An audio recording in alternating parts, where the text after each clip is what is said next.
Hello everyone, this is Shivam Kumar, 3 times NDA qualified. आज हम आप लोग के साथ अपना एसएसबी जर्नी शेयर करते हैं। मैंने अपना एनडीए का प्रिपरेशन स्टार्ट करना 2023 से स्टार्ट किया था। मैंने पहला अपना एनडीए 2023 में दिया था। उस टाइम मैं क्लास 12 के साथ दिया था। आई थिंक सितंबर तक मेरा क्लास 12 का सिलेबस कंप्लीट नहीं था, फिर भी मैंने अपना पूरा फोकस एनडीए पे किया।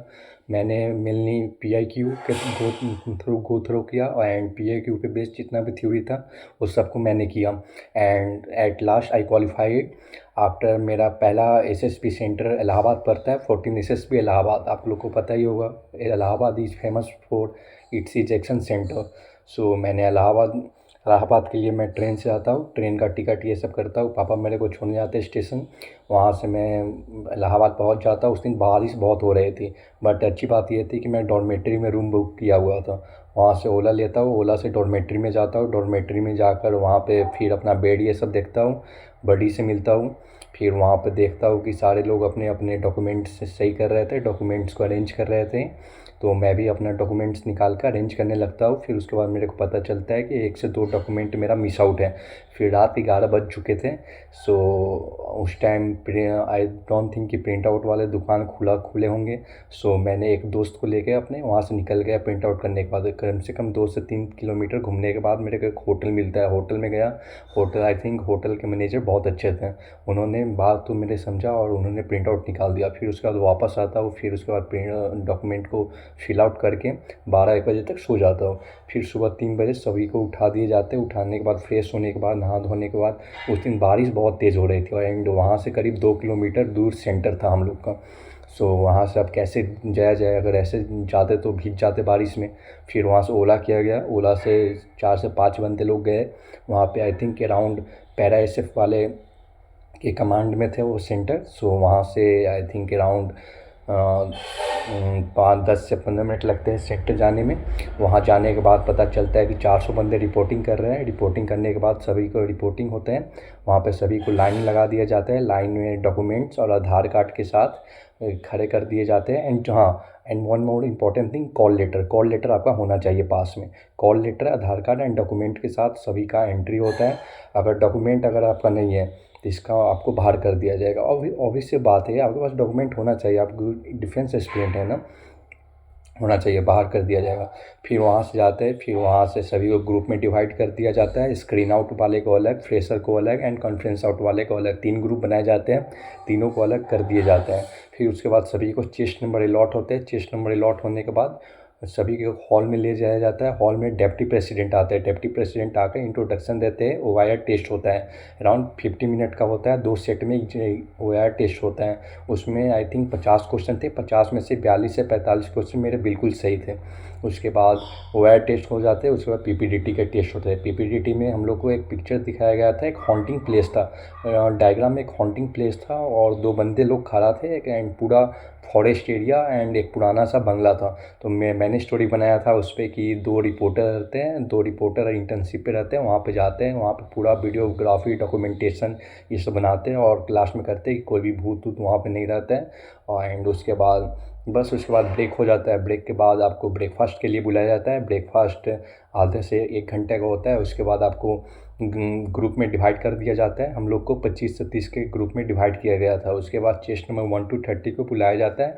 जनरली वहाँ पे मैम थी, मैम मतलब एक साइकोलॉजिस्ट होती है, इंटरव्यूइंग ऑफिसर होता है एंड एक जीटीओ होता है, एक प्रेसिडेंट होता है, एक डिप्टी प्रेसिडेंट होता है, 5 मेंबर होते हैं। 5 मेंबर के रूम में बुलाया गया। वहाँ पे आपको बता दिया गया कि चेस्ट नंबर 1 से नरेशन स्टार्ट होगा, नेक्स्ट कोई नहीं बोलेगा, एक का ख़त्म होगा, दूसरा ऑटोमेटिक स्टार्ट होगा और लास्ट मेंबर पे जैसे पहुँचेगा लास्ट के बाद ग्रुप डिस्कशन ऑटोमेटिक स्टार्ट हो जाएगा, कोई आपको इंटरवेन नहीं करेगा बीच में। उसके बाद वैसे ही होता है, मेरा बारी आता है, मैं भी अपना नरेशन करता हूँ। देख, नरेशन में सबका हो जाता है, मेन होता है ग्रुप डिस्कशन में। ग्रुप डिस्कशन में अधिकतर लोग बाहर होते हैं।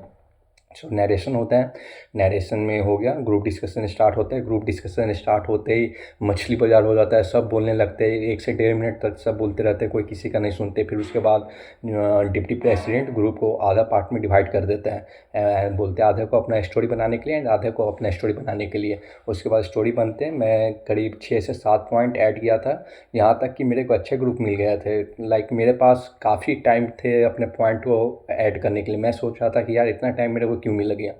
फिर उसके बाद लास्ट में जब स्टोरी बन गया तो उसके बाद ग्रुप को मर्ज कर दिया गया एंड बोला कॉमन स्टोरी पे आने के लिए। कॉमन स्टोरी पे आने के लिए मेरे को नॉमिनेट कर गया, मैंने कॉमन स्टोरी बोल दिया। ये ज़रूरी नहीं है कि कॉमन स्टोरी जो बोलता है वो सिलेक्ट हो ही जाता है, क्योंकि उससे पहले वाले ग्रुप में मैंने मालूम किया था जिस बंदे ने कॉमन स्टोरी बोला था वो स्किन आउट हो गया था। So it's all depends on your fluency, confidence and on your content. उसके बाद ब्रेक होता है, ब्रेक के बाद सभी को लाइन में बैठाया जाता है, चेस्ट नंबर वापस ले लिए जाते हैं। उसके बाद डिप्टी प्रेसिडेंट आते हैं, कॉल रिजल्ट करते हैं। सो आई थिंक 19 से 20 कैंडिडेट को कॉल कर चुके थे। मेरे को लगा कि मेरा तो नहीं होने वाला है।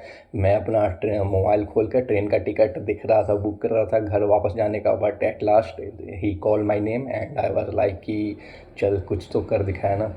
उसके बाद हो जाता है। उसके बाद जिन बंदे का नहीं होता है उनको मोटिवेट करके वापस भेज दिया जाता है। उसके बाद जिन 25 से 30 बंदे का हुआ था उसके बाद रूम अलॉट हो जाता है। रूम अलॉट होने के बाद सभी को चेस्ट नंबर साइन हो जाते हैं एंड सेकेंड डे 5 बजे ग्राउंड पे रिपोर्टिंग किया जाता है। ग्राउंड पे रिपोर्टिंग करने के बाद वहाँ पे साइकोलॉजिस्ट आते हैं, आपको डिस्क्रिप्शन करते हैं अबाउट टेस्ट। वहाँ पे फिर टैट का स्टोरी स्टार्ट होता है। टैट में 11 पिक्चर दिखाए जाते हैं एंड 1 ब्लैंक पिक्चर जिसमें आप खुद से लिख सकते हैं।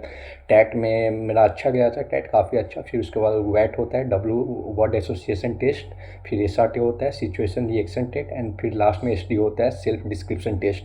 सो मेरा साइकोलॉजी अच्छा गया था। फिर उसके बाद साइकोलॉजिस्ट के बाद सेकेंड डे पे ये समाप्त हो जाता है। फिर सेकेंड डे इंट्रो कर दिया जाता है कि आपका थर्ड डे से इंटरव्यू एंड GTO स्टार्ट हो जाएगा। So third day interview GTO होता है। GTO पे 4 बजे ग्राउंड पे रिपोर्टिंग करना होता है। सो काफ़ी ठंडी का वक्त था।